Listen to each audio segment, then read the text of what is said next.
Good morning, good morning, good morning, you all. Happy new moon. I hope that you all are enjoying your new moon. Remember, on the new moons, we're not supposed to do any work. We're supposed to basically prepare great feasts and congregate amongst each other and gather, O ye nation, not desired, and eat and feast and just enjoy each other's company, enjoy the new month. So, again, happy new moon. I am just now waking up. Turned this alarm off, so I did not, I didn't hear any of my alarms go off. So I'm very, very gracious and thankful for the rest that I got to get.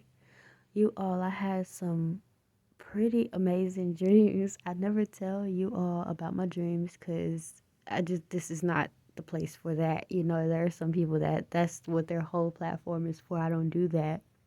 But since we know that we're in the end times, I did want to share these dreams. I had three. They were all the same. Well, similar. So the first dream that I had, I was in some store. Look, I'll just say a Walmart. And I do not shop in Walmart at all. I don't like Walmart. There's something about that store that I'm very uncomfortable with, so I don't shop there in real life, right? But in the dream, I was in like a store that looked very similar to how Walmart would look on the inside. And all of a sudden, people just started staring at me, y'all. And it wasn't good stares. It was bad, bad stares. And I remember this one dude in specific, some white old man. Like, everybody started pointing. And, like, basically at that point, we're trying to get me delivered up, right? And I hurried up and I got out of the store. I didn't make it too noticeable, I was just trying to get out, you know what I'm saying? Moving with haste, but I didn't let it be known because, there were still people coming in. If they would have seen me running, then all attention would have been on me, right? So I was trying to handle it with wisdom. And I got in some car. It was not even my car, but I've seen the car in real life. And I actually know who this car belongs to, which is really strange. But I seen the car and I got in the car and it just started driving, right? I was driving it and I drove it to, like, I didn't know where I was going. I was led to a castle. The castle was so beautiful. It looked just like a castle. If you look up castle, it looked like a castle from a fairy tale, like from a princess movie. And when I got there, I went in the castle and, I just appeared at the top room, that one room with the one window where the princess that's been in slumber for so many years or decades until her prince comes and gives her a kiss of life. That's where I was. I was adorned like a princess. I was fed beautiful food, like multitude. It was just, I was feasting, but I was alone and the food was beautiful. Like, it was gorgeous food, and it was prepared very well, and my garments were beautiful, and I was just looking outside that window, just looking at the world go mad. Like, it was crazy. It was an end time dream. I know this with the surety. I woke up from that dream. Well, that dream actually ended because I didn't wake up. I'm just now waking up. So, that dream just kind of ended and I went off into another dream.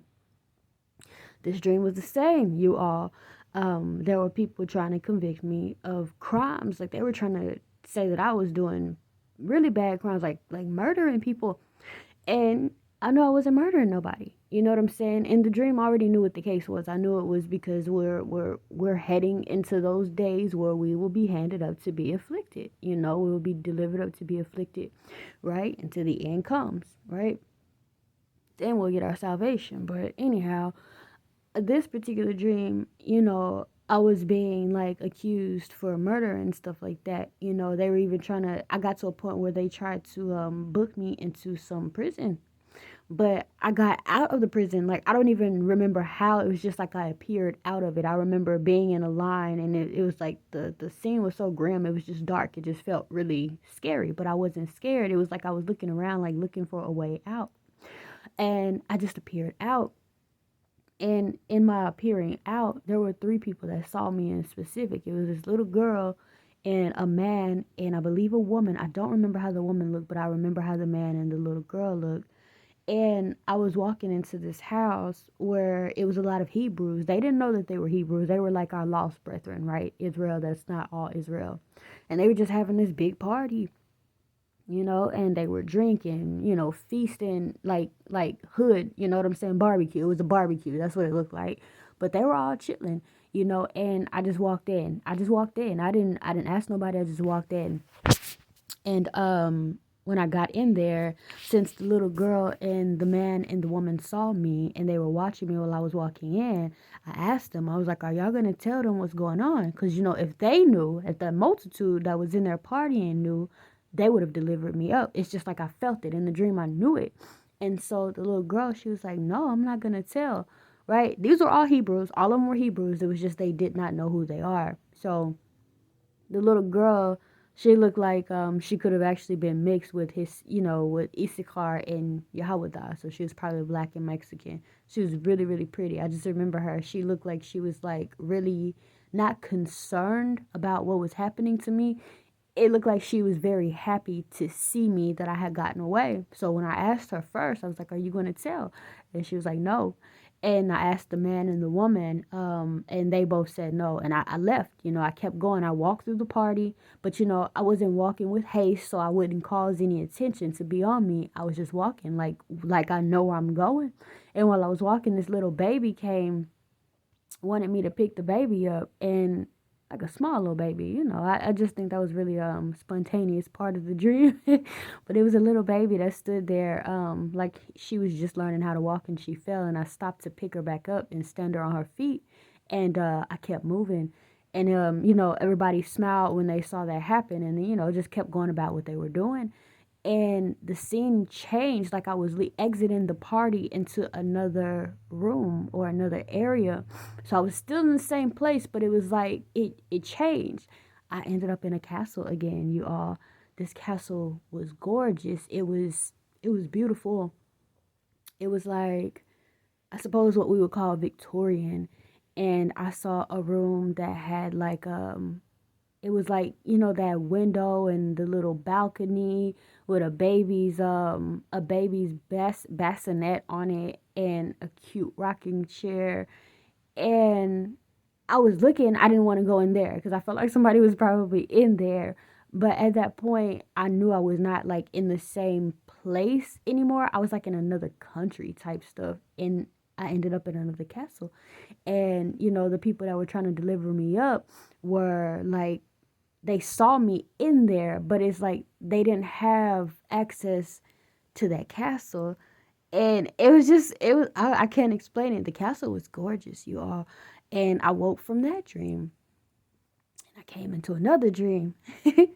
This dream, the same. I was getting accused of crimes. But this time I think I was running. I was running with a little bit more haste, but like not too noticeable, And I ended up at a house, very, very big house, and there was a woman there. She was white, which was strange. It was a white woman, and there was a man with me, and he was getting accused as well. So we were kind of like running, not together, but we ended up there together. Put it like that. And it's like we seemed like we were there for a common reason, but we were still like watching each other. Like, I don't trust you, I don't trust you either. But you don't tell on me, I won't tell on you. That's how it was.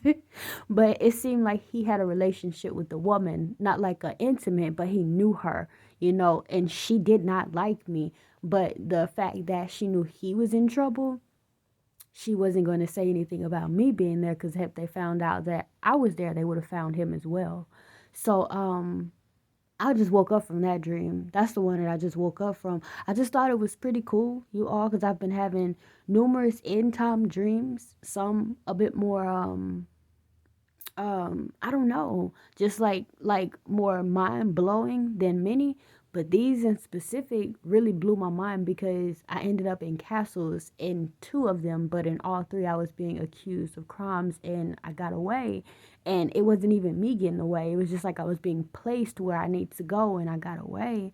So I thought that was amazing, and I'm a big princess, I like pink, I like princessy things, I like Victorian looking things. And so to end up in a castle and being dressed like a princess, it was amazing. So I just wanted to share that with you all. I hope that my brethren are having end time dreams and that you're getting away, or you're being led, or that you see these things, because these things are important to be experiencing in these days. But I'm not going to hold you all any longer. I think I'm about to get up shortly and go and cook a beautiful breakfast.